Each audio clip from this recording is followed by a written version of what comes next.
My question is, if you were investing a small sum today, which approach would you use?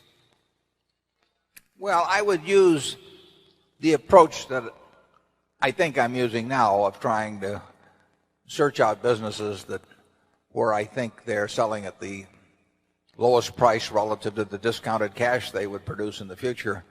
But if I were working with a small amount of money, the universe would be huge compared to the universe of possible ideas I work with now. You mentioned that 56 to 69 was the best period. Actually, my best period was before that. It was from right after I met Ben Graham in early 1951. But from the end of 1950 through the next 10 years, actually returns averaged about 50% a year. And I think they were 37 points better than the Dow per year, something like that. But that I was working with a tiny, tiny, tiny amount of money. And so I would pour through volumes of businesses, and I would find one or two that I could put $10,000 into or $15,000 into that were just ridiculous. They were ridiculously cheap. And obviously, as the money increased, the universe of possible ideas started shrinking dramatically. The times were also better for doing it in that time. But I think if you're working with a small amount of money, with exactly the same background that Charlie and I have, and same ideas, same whatever ability we have, I think you can make very significant sums. But as soon as you start getting the money up into the millions, many millions, the curve on expectable results falls off just dramatically. But that's the nature of it.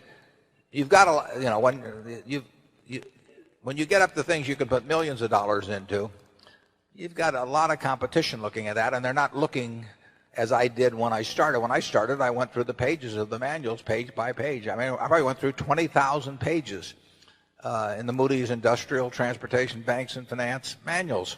And I did it twice. And I actually, looked at every business. I didn't look very hard at some. Well, that's not a practical way to invest tens or hundreds of millions of dollars. So I would say if you're working with a small sum of money and you're really interested in the business and willing to do the work, you will find something. If you were, there's no question about it in my mind. You will find some things that promise very large returns compared to what we will be able to deliver with large sums of money. Charlie? Well, yeah, I think that's right. A brilliant man who can't get any money from other people and is working with a very small sum probably should work in very obscure stocks, searching out unusual, mispriced opportunities. But, that's such a small world.